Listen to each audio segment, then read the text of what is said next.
안녕하세요. 지금부터 유기농업기능사 관연도 기출문제 1과목 해설 강의를 진행하겠습니다. 더 많은 기출문제와 강의는 에듀 채널에서 확인하세요.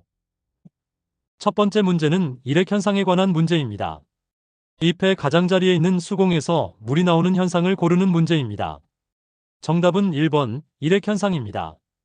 일액현상은 잎의 가장자리에 있는 수공에서 물방울이 배출되는 현상입니다.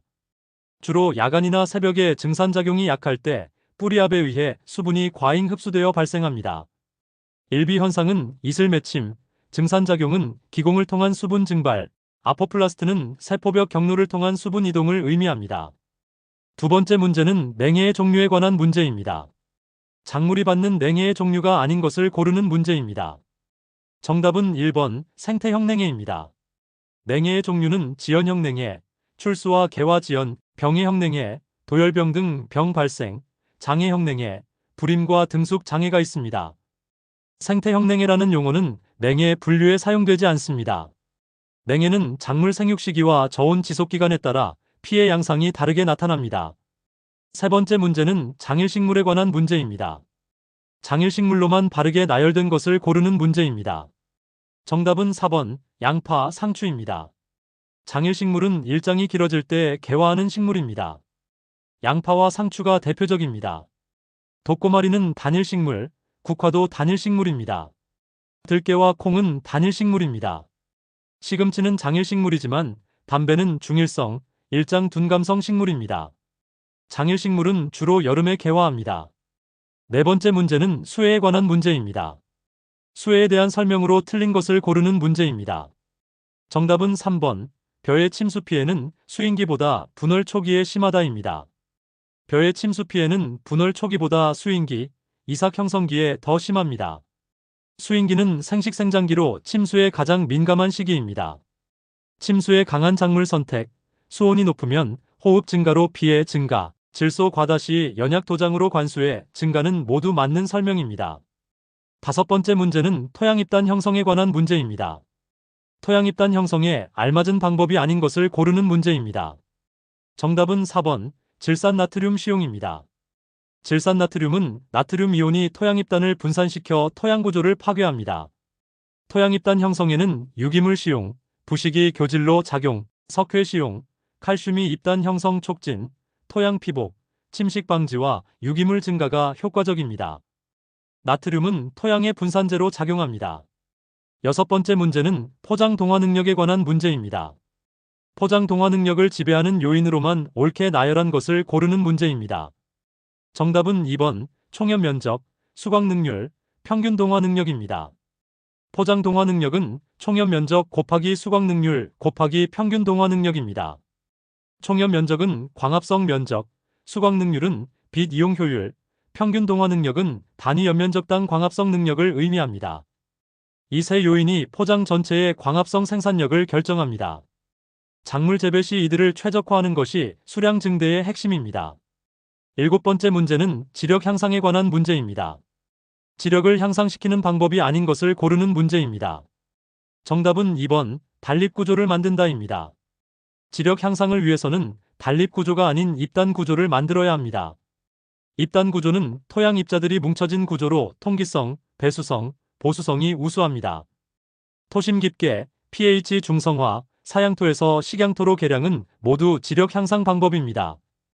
여덟 번째 문제는 광합성의 유효한 광에 관한 문제입니다. 광합성의 가장 유효한 반응을 고르는 문제입니다. 정답은 4번 적색광입니다. 광합성의 가장 유효한 광은 적색광, 파장 660나노미터 부근입니다. 엽록소 A와 B가 적색광과 청색광을 주로 흡수하는데 그중 적색광이 광합성 효율이 가장 높습니다. 녹색광은 반사되어 식물이 녹색으로 보이며 황색광과 자색광은 흡수율이 낮습니다. LED 재배에서 적색광을 주로 사용하는 이유입니다. 아홉 번째 문제는 적산 온도에 관한 문제입니다. 작물의 적산 온도에 대한 설명으로 틀린 것을 고르는 문제입니다. 정답은 2번 작물의 생육이 가능한 범위의 온도를 나타낸다입니다. 적산 온도는 작물의 생육 가능 범위가 아닌 발화부터 성숙까지 필요한 총 온도량을 의미합니다. 생육 시기별 차이 있음, 일생 완료 총 온량 표시, 0도 이상 일평균기온 합산은 맞습니다. 적산 온도는 작물의 생육 단계 예측과 재배 지역 선정에 활용됩니다. 10번째 문제는 굴광 현상에 관한 문제입니다. 식물의 굴광 현상에 가장 유효한 광을 고르는 문제입니다. 정답은 2번 청색광입니다. 식물의 굴광성, 빛을 향해 굽는 현상에는 청색광이 가장 유효합니다. 청색광은 옥신의 편재를 유도하여 굴광성을 일으킵니다. 자색광도 일부 효과가 있으나 청색광보다 약하고 적색광은 광합성에, 적외선은 열 효과에 주로 관여합니다. 청색광 수용체인 포토트로핀이 관여합니다. 11번째 문제는 요수량에 관한 문제입니다. 작물의 요수량에 관한 설명으로 틀린 것을 고르는 문제입니다. 정답은 2번 증산계수 또는 증산능률이라고도 한다입니다. 요수량은 증산계수라고도 하며 건물 1g 생산에 필요한 수분량입니다. 증산능률은 요수량의 역수입니다. 건물 1g당 소비 수분량, 요수량 작으면 가뭄에 강함, 절대 소비량 아님은 맞습니다.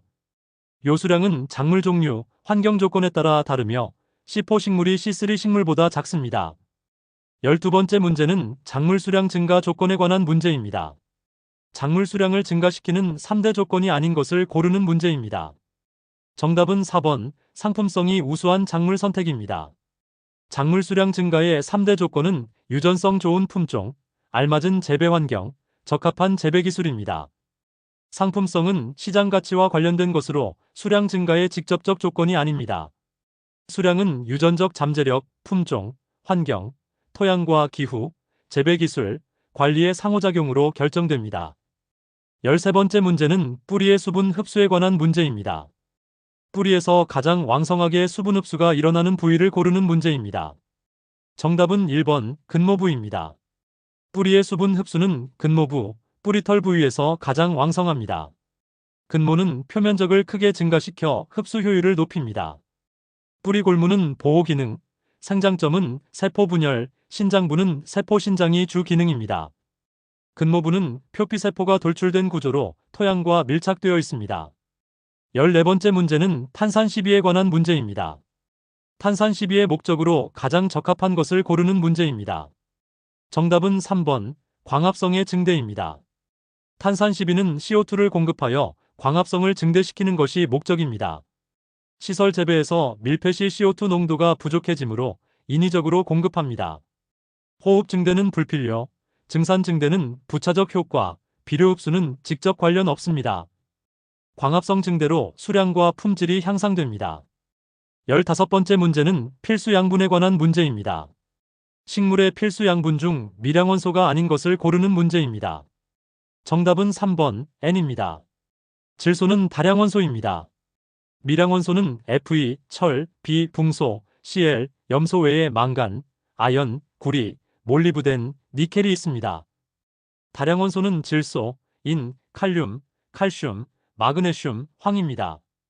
미량원소는 필요량은 적지만 결핍 시 생육에 치명적이며 효소 구성이나 촉매 작용에 관여합니다. 16번째 문제는 수분 흡수 기구에 관한 문제입니다. 토양 속에서 작물 뿌리가 수분을 흡수하는 기구를 나타낸 관계식으로 옳은 것을 고르는 문제입니다. 정답은 1번 A-M-괄호 T A'입니다.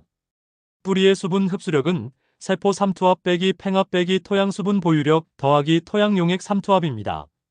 세포의 흡수력이 토양의 보유력보다 커야 수분을 흡수할 수 있습니다. 이 관계식은 수분 스트레스와 관수 시기 판단에 활용됩니다. 17번째 문제는 일장 감응형에 관한 문제입니다. 고추와 토마토의 일장 감응형을 고르는 문제입니다. 정답은 2번 중일성입니다. 고추와 토마토는 중일성, 일장 둔감성 식물로 일장에 관계없이 일정 온도와 생육기간이 되면 개화합니다. 장일성은 시금치, 무, 단일성은 국화, 콩, 정일성은 없는 용어입니다. 중일성 작물은 온도가 개화에 더 중요한 요인으로 작용합니다. 18번째 문제는 토양 수분에 관한 문제입니다. 식물이 주로 이용하는 토양 수분의 형태를 고르는 문제입니다. 정답은 4번 모관수입니다. 식물이 주로 이용하는 토양 수분은 모관수입니다. 모관수는 토양 공극의 모관력으로 보유된 물로 식물이 흡수 가능합니다. 결합수와 흡습수는 토양 입자에 강하게 결합되어 이용 불가능하고 지하수는 중력수로 배수됩니다. 유효수분은 주로 모관수입니다. 19번째 문제는 식물 분류에 관한 문제입니다. 식물의 분류 중 괄호 안에 들어갈 용어를 고르는 문제입니다. 정답은 2번 강입니다. 식물 분류 체계는 개, 문, 강, 목, 과, 속, 종순입니다. 개통은 진화적 유연관계를 나타내는 용어이고 암흑은 목과 과 사이의 세분류입니다. 현대 분류학은 형태적 특징뿐 아니라 분자생물학적 정보도 활용합니다. 20번째 문제는 작물 분화 과정에 관한 문제입니다. 작물의 분화 과정을 옳게 나열한 것을 고르는 문제입니다. 정답은 4번 변이 발생, 도태, 순화, 격리입니다. 작물 분화 과정은 변이 발생, 도태, 자연선택, 순화, 재배화, 격리, 지리적과 생식적 격리 순입니다. 변이가 발생하면 환경에 적응한 개체가 선택되고 인간이 재배하면서 순화되며 지역별로 격리되어 품종이 분화됩니다. 이 과정을 통해 재배작물이 야생종에서 진화했습니다. 이상으로 유기농업 기능사 기출문제 1과목 해설 강의를 마치겠습니다. 지금 에듀 채널에 가시면 더 많은 기출문제와 오디오 강의를 이용하실 수 있습니다. 감사합니다.